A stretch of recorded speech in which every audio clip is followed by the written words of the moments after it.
Imagine stepping inside your childhood home 50 years after you had last left it and finding it almost completely unchanged. This was a surreal experience Paul McCartney had when he took part in the now famous Carpool Karaoke episode, YouTube's most viewed video of 2018 in the UK. He tells us all about it in this exclusive interview. I'm Laura Davis. And I'm Ellen Kirwin. And this is Beatles City.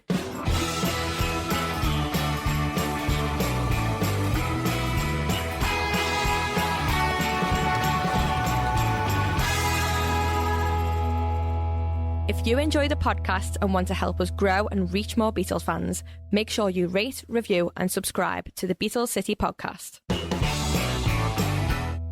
We are really excited to have bagged Paul McCartney for the final episode of the podcast. So Laura, what was it like to interview him? Well, it was great. I mean, he's obviously been interviewed millions of times before, so he's completely unfazed, very friendly. He seemed really pleased to be speaking about Liverpool. He's been back in the city quite a few times this year for musical reasons. I think he's a regular visitor anyway because he has family here. So he was telling us all about that, and he was telling us about what it was like to actually step inside his house, which I think was quite emotional for him. And I'm not sure how much of that comes across in Carpool Karaoke, but when he's reflecting on it later, he said that he could sort of imagine his dad there and things. So, really quite emotional. He also went to the Philharmonic pub as part of the episode, and we managed to speak to some of the staff there. Well, you managed to speak to some of the staff there. What was it like to speak to them? They were really excited by it. I mean, it is one of Liverpool's most beautiful pubs. It's been there since the Victorian times. It's very famous in its own right, and some fascinating things must have happened between those walls. But this is definitely going to be one of the, the most historic moments. And it's very hard to tell from watching it. People have said that they think a lot of the crowd were actors, but actually they weren't. And genuinely, they didn't know what was happening. They knew they were there for something exciting, but it was only when that curtain pulled back that they discovered it was McCartney and his band. And even some of the people working in the pub didn't know until that moment. Even now, months on, you can really feel how exciting it must have been for them.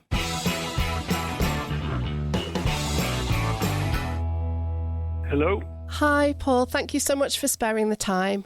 You're in Vienna at the moment. No, I'm in London. Oh, back. I was in Poland last night. Oh, okay. Like you do. So you flew back today then? I flew back last night, actually, after the concert, yeah. We're expecting you back in Liverpool next week. Yeah. It feels like you've been back here a lot lately. Yeah, well, I try and get back up. I get back quite a bit for Lipa.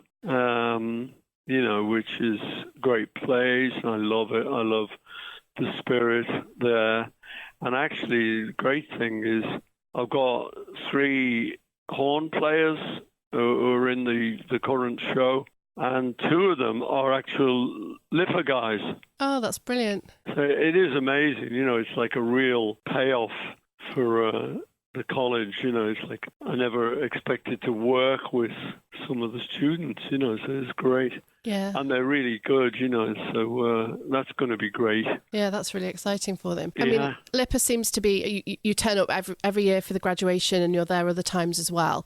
How important is it to you to be encouraging the next generation? Well, several generations. It's been going a while now, hasn't it? It's great. The story was originally I was up on a visit and just showing a friend of mine the old haunts and stuff and saying there's a school I went to, and I thought, well, we should just knock on the door and see if there's anyone in there.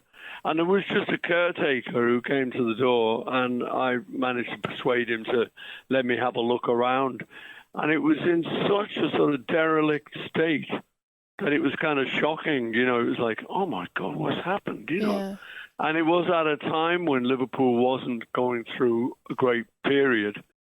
So I started to try and do something. I got together with Mark Featherstone Whitty, and we've kind of, rebuilt the building and made it the performing arts school and stuff. So, so that's lovely. I really love that it's been a success story. And the only people whose arms we have to twist are like the people who are responsible for British education. It's the weirdest thing. You get people from all over supporting it and thinking it's a great institution, People are always cutting your budgets and stuff, Anyway, that's I never realized that's how that world goes. But it's great, and I say we have fantastic students, and I love to get up for graduation. It's so hopeful, you know. You see all these young kids about to go out into the world, and to know that we've given them some kind of start on their career is really great. You know, it's very chuffleable. A word Ken Dodd would have used, if he'd have thought of it. Yeah, he would. So are you exhausted afterwards? You obviously you shake everybody's hand, don't you? Every single student's hand. Oh, yeah, it is crazy, yeah. I mean, I just do it because I just want to, you know, it's funny, actually. It's hilarious. One of our horn players, so I'm talking to the guys who went to Lipper, and we're just having a drink on the tour, you know, and I was socialising now, you know. I'm saying, oh, yes. He said, you know what? He said, I committed a terrible sort of faux pas. I said, what do you mean? He said, well, you know when you shake the hands and we have the photo taken? I said, yeah. He said, well, for some reason, you ended up shaking just my finger. I said, what are you talking about? So he pulls out this photo on his phone of him graduating, and you can see it clearly. I'm shaking just his finger. Oh. And so we have a laugh about that. But yeah, it is one of those things that you think as you're doing it. You know, the most difficult thing is to try and think of something meaningful to say to the kids, because you want to try and make it count, you know. But hey, I love it. It's always something that I love to do, just because of the great energy and the hopefulness. Yeah. You know. And these days, I think we need a lot of that. Yeah, we certainly do. So was there anyone who said something, who gave you a piece of advice, that the sort of thing that you want to pass on to those younger musicians? One of the reasons I loved my old school was I had this one favourite teacher, and it's not like he gave me advice, but he turned me on to literature, English literature, which turned out to be the only thing at school, you know, I did vaguely well at, you know, because he was very good. He just explained it well, and instead of it being a very dusty old dry subject, he made it kind of fun. So, yeah, so I read, you know, a bit of Shakespeare and a bit of, you know, all the sort of Hardy and poets and Keats and Milton and all these people. So I got quite a good exposure because he was such a turn on. And so whenever anyone asks me about advice, you know, I always say, to thine own self be true. So that is, if I'm ever asked to give anyone advice, I always think that's great. And that was like from Shakespeare, you know, from Hamlet. Yeah. So I always think of him when I think of that. He was a great old guy called Alan Durband. Dusty Durband, we used to call him. And do you feel that you've lived by that? I try to, you know. Yeah, I mean, you know, in music, you know, in the Beatles, it was always a good idea to try and be truthful and try and make music that you liked. So, you know, I suppose there we were being true to ourselves. I think it is important, really, if you can manage it. A few things you've been back for, obviously Lipper, but also Carpool Karaoke, which looked like that was an awful lot of fun. Yeah, that was brilliant. I mean, I like James anyway. You know, he's a great guy. And I nearly didn't do it because what with one thing and another, it was all getting a bit much. And I sort of rang up and sort of said, hey, you know, I don't think I can do this. You know, I haven't got time and all that. And James got back to me. He said, "Oh no, you know, you got to do it." He said, "Give us something. Got to do it." But he was panicking. It was due to it, so I ended up doing it. And the minute I got in that car, I loved it. You know. Yeah, you can really tell. It was great. I'll tell you what. I mean, everywhere I go in the world, you know, I'd be like in the airport in America or somewhere. Someone will come up to me, oh, you know, I love that thing you did with that English guy. But it was really great. It was lovely to do. And I think James was very important because he managed it very well. You know, and I'd never been to inside Forthland Road, my old home, since I left there, you know, and since it became a National Trust place. And I'd never been inside. And he said, oh, we want to go inside. So, you know, it turned out to be perfect excuse for me to go back in. I'd always felt it might be a little bit, I don't know, it might just be a bit creepy.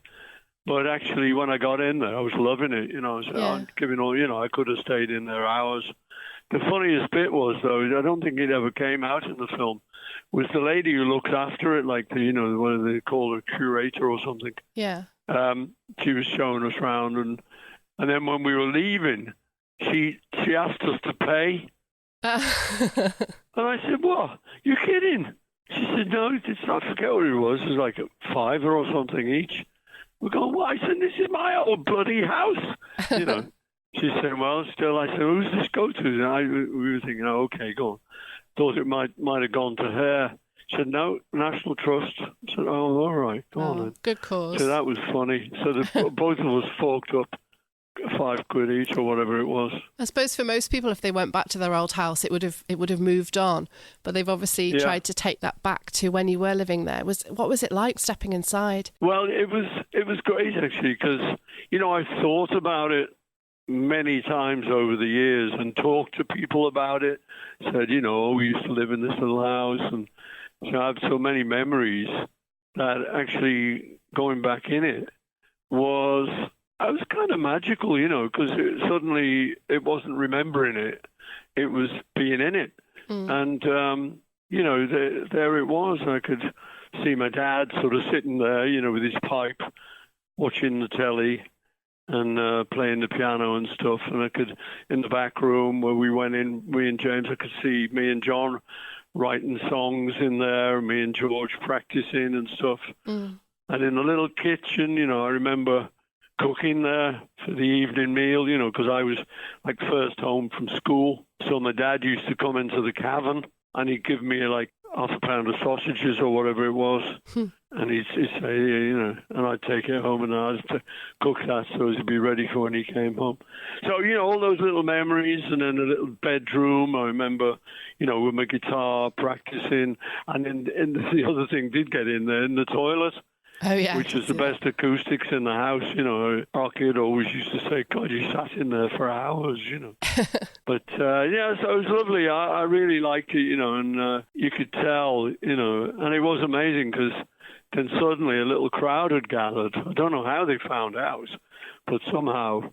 So that was really nice, and James was very chuffed by that. And it was nice, and I was chuffed because the good old Liverpool people, love you, Paul. That was great, It was really, really nice. I love the old city, It's a lot of great memories for me. So, and I've still got quite a bit of family up there, Do you miss being able to walk around the city without everybody knowing who you are?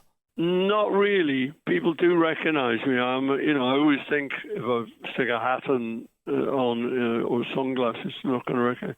But I do get a bit recognised. But I mean, mainly I'm in a car, so it's only when you're at the traffic lights you look across and somebody goes, "Whoa, bloody hell!"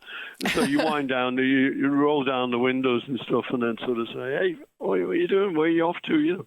Oh. And they'll tell us, they'll tell us where they're going off to a job or something. But I value my roots. I was very lucky, because my family was a really good family. I was just talking to someone today, I always thought, well, everyone's got good families because all my uncles and aunts and cousins all seem to come from nice families, all seem to get on well, and our family parties were always great. There were beautiful memories.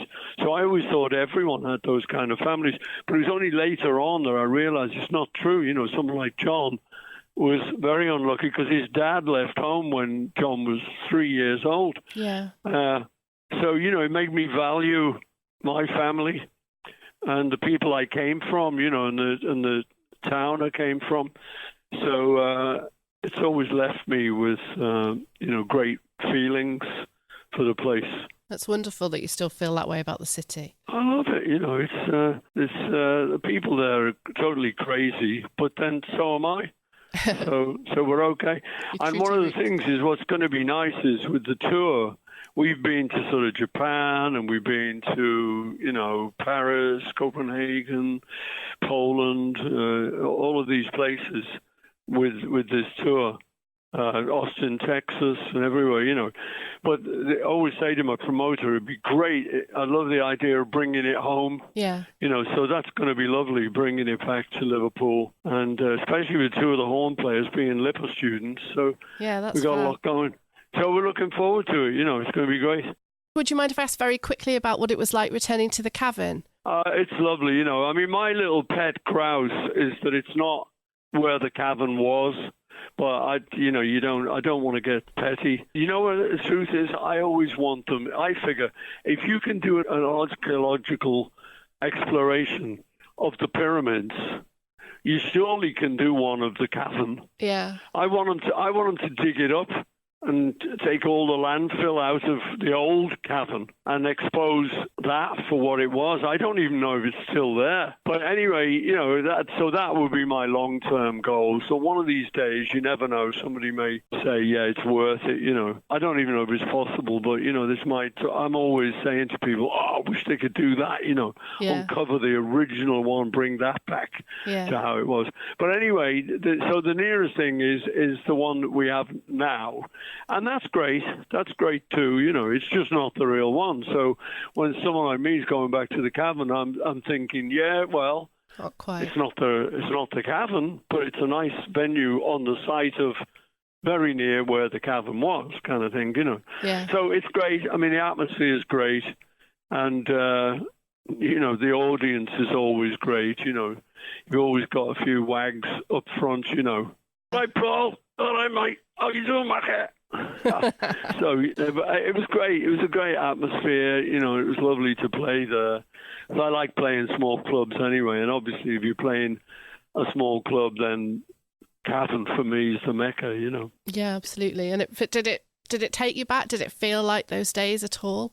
A little bit, but you know, if you talk about those days, I'm imagining a long tunnel, the actual with the arches and the little stage at the end of it all. And now it's more like a proper little club gig. You know, it's not the same shape as the old one used to be. So, you know, it takes me back because I'm in Liverpool. I'm with the mates. I'm playing to a Liverpool audience. And I'm, you know, down under the ground in a cavern. So, yeah, it does take me back, but I wish I'd be able to say, yeah, totally, but I can't say totally because it's not the real place. But I say I don't want to start moaning about that. It was a great gig. We had a lovely gig, and the audience was fantastic. The band loved it. We all loved playing there. So, you know, it was cool. Fantastic. Well, thanks so much, Paul. It's been really interesting talking to you. All right, Don. What are you doing tonight then?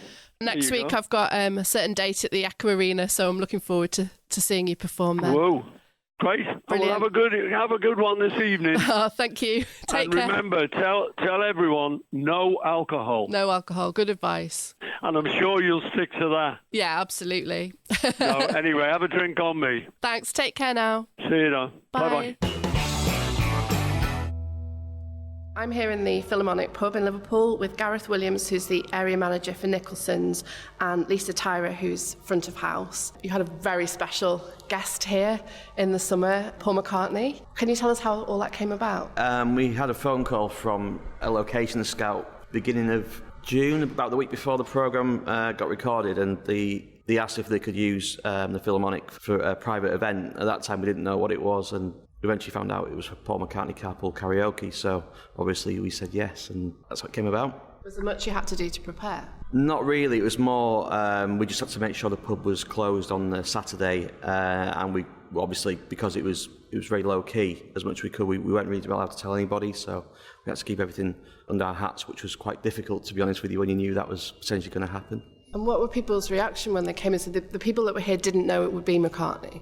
The crowd that you see on the programme, they were in a ballot the night before from the Liverpool Echo. They were told there was going to be a secret gig the next day, but they didn't know who it was.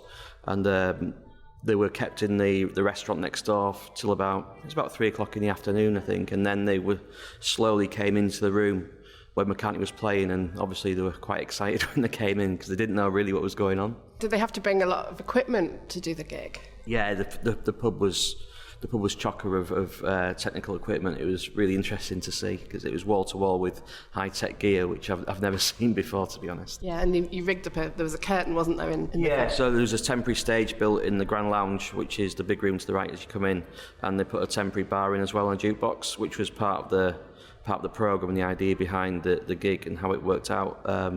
So obviously when the crowd came in, the Paul McCartney's band was behind the curtain, so they didn't know what was going on.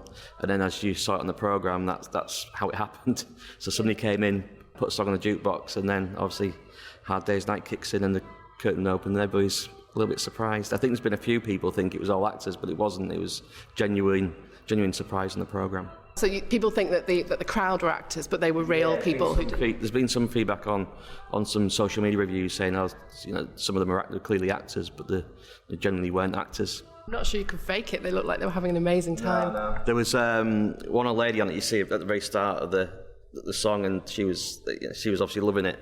And I saw her at the bar, I think about half an hour in, and she was covered because it was really hot in there. She was actually soaked in sweat, and it was really hot. But she was absolutely loving it. And you see it on the programme, just the genuine shock and surprise by it. And how did it feel for you? Were you a Beatles fan? Yeah, well, obviously I wasn't around when the Beatles were around, but obviously brought up listening to the Beatles from my parents. So I've grew up with music in the 80s and 90s, which was heavily influenced by Paul McCartney and the Beatles, and listen to Paul McCartney is wing stuff and his solo stuff. But yeah, I've listened to the Beatles a lot. Got all the records and things. So it was a real kind of surreal experience to see Paul McCartney walk through the pub to do a gig, to be honest. Lisa, so you were actually behind the bar, weren't you? Dancing with James Corden on the clip. What was he like? Oh, he was lovely. He was really nice. I mean, he was very professional. Didn't get to speak to him loads, but no, he was really professional. It was just when he first walked in, and I obviously didn't know what it was going to be, and he walked in, just introduced himself. The nerves, my knees were knocking onto the bar, I was trying to keep composed and all that, but it was really nice, very friendly. You knew something was going on, but you didn't know it was James Corden, and you didn't know it was Paul McCartney till the curtain opened, did you? I knew something was going on because I was in work on the Friday, and that's when the production he was setting up on the Friday. Still didn't know what it was for, and then on the Saturday morning, I got a phone call on the Friday saying they were filming. Do you want to come in and watch? So come in on the Saturday morning, and then it literally said, "Oh, you're going to be the one behind the bar." And then it's not until literally what you see on the TV is what I'm seeing at the same time. I never got a heads up, nothing. So when the door opened and James Corden walked in, that's the first time I got to, oh right, okay, Carpool Karaoke, and then the curtains, Paul McCartney. The second it happened is when I found out what it was going to be. Did you believe it? No. Did you realise it was him immediately? Or? Yeah, I knew it was straight away. But I think it was just all so much was going on. People were at the crowd and at the filming and the cameras and everything, and so much was going on. It was all happening too quick for me to take in, and then it's not until afterwards that's when it hit me then. And then it still hit me now, where we've getting the customers, the guests coming in, and they're saying, oh, and it's mainly Americans and Chinese people, the big Beatles fans, and I'm thinking, God, yeah, I was the one behind the bar. It still hit me now, do you know what I mean? And people going, I recognise you off the Carpool, and yeah, that was me. It's the most viewed YouTube video last year, so you are famous. I'm getting some of the guests as well. I saying, can we get your autograph? I'm thinking, no, this is like a little April Fool. They winding me up and go, no, seriously, you do actually realise how famous in America and Australia and that, and they get me to sign menus and everything. I'm thinking, best start charging for this now, hadn't I? And were you a Beatles fan? To be honest, not really. Not a big Beatles fan, but now, after watching Paul McCartney how he played, I appreciate him now as an artist, as a singer and all, because it was just amazing, wasn't it? Because Annette was there as well. It was just amazing the way he just wanted to draw because I've been to concerts in the past and you can tell they're going on, doing the job and then going home. But Paul McCartney was literally there. He wanted to entertain people, and it was amazing. Really, really just amazing. So I do appreciate his music now. Don't start asking me to name any songs or anything, but no, it was brilliant. And we're here with Annette Mooney as well, and you were actually here. You got to talk to Paul McCartney after the gig. Yeah, I just asked him if he'd get a picture talk with the management team behind the bar as he was leaving. So he just come straight behind the bar, give us the hugs, got us pictures talk, and he was lovely, yeah. You had a little bit of a chat with him, did you? He just wanted £5 each for the picture, just having a joke. So I just told him he was cheeky, and then that was it then, yeah, it was lovely. Were you surprised by how down to earth he is? Yeah, I was. I didn't think that would have any interaction with Paul on the day, but he was lovely, weren't he? Yeah, he wanted to get involved, and he just wanted to speak to people who were like work here and all that. So I say, unfortunately, I didn't get to speak to him because I had to do the promo shots when it all finished, so I didn't get to speak to him. I got my picture with James Corden and that, but yeah, I didn't get to speak. You all got to speak to him. She's got some evidence there in her hand. I mean, even though you didn't get to speak to him, you're one of very few people to actually experience a gig with him. It's such an intimate gig with him. And it went, how long did it go on for? Just about an hour. I think it was just over an hour, wasn't it, all in all? But it just seemed to go over about 5 minutes. But yeah, I think it was a good hour that he was here for. Because I say, he just wanted to just sing. Do you know what I mean? And he finished on Hey Jude. Oh, that was emotional, wasn't it? Yeah. Just, I say, I'm not a big fan, but everyone knows that song. And it just on the, and in the end, they was getting up on the chairs. And I was doing a proper big mum dance, but I didn't care. And then people were crying and just get all overwhelmed. That's when you realise what was going on when that song come on. Because obviously it's like one of the most famous songs. And it was just absolutely amazing, amazing. This is one of Liverpool's most historic pubs. It's a very beautiful Victorian pub and it's very famous in its own right. But it sounds like this is a historic moment out of the whole time it's been open here. Oh yeah, definitely. Yeah, you can't even forget it anyway, because I say the guests are still coming in, like the customers, and they're still talking about it to this day. And it was like what, 6 months ago, 5-6 months ago, and people are still talking about it now. So, and it only feels like it was yesterday. And yeah, it's one of those things that you'll never ever forget. As you said yourself, not many people can say they were being involved in something as intimate as that. Do you know what I mean? So I do feel privileged. I suppose working here's got perks, hasn't it?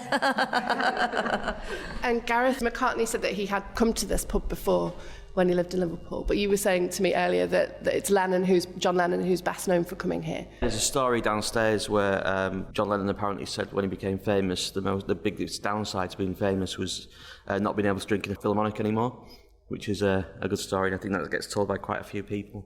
Around especially the staff talk about that quite a lot. And there's a picture of John Lennon downstairs in one of the rooms. Yeah. Customers coming in, where's the room that John Lennon used to sit in? And so that's why there's like that little picture. Then they go in and they just want to sit there and they want to feel part of history and sit in the room that John Lennon sat in. We're just down the road from the Liverpool Institute where Paul McCartney, which is now LIPA, but also the art school where John Lennon studied, so presumably that's when he used to come in here. Yeah, assuming so. So you get a lot of Beatles fans coming in. Yeah, definitely. Yeah, you get big groups, and sometimes you get people who don't even want to, they just come in. You feel like you work in a museum sometimes. People just come in sometimes to take pictures and just want to see the rooms and where things have occurred and like where the film was, and then bye, and they just walk off and go, do you know what I mean, and take all the pictures. Sometimes you just pop in, just want to, where's the famous room, and then you just take everything in. So we should mention for people who aren't from Liverpool and who don't come to this pub regularly, the other thing that you're incredibly famous for, which are the gents' toilets. What can you tell us about them? The gents' toilets, the oldest working toilet in the UK, grade 1 listed. So it's still all the same marble from when it was first built. We get more ladies in there than men usually, don't we, of a day? There's fellas have to wait in a queue while the ladies are in there taking pictures. But yeah, we get a lot of guests coming in for the toilets. There can be queues. I was like serving the other day at the bar, and there's like literally, think what's going on, there's literally a queue for people waiting to go in. And as you said, like mainly like it's the women, these like little naughty schoolgirls like going in, like peeking in, taking the pictures and all that, do you know what I mean? People paying pilgrimage to the pub, both of the toilets and for McCartney. Standing outside the toilet with a bucket, charging entry fee. That's brilliant, thank you all very much. Oh, thank you very much. Thank you. Thank you. If you enjoy the podcast and want to help us grow and reach more Beatles fans, make sure you rate, review and subscribe to the Beatles City podcast.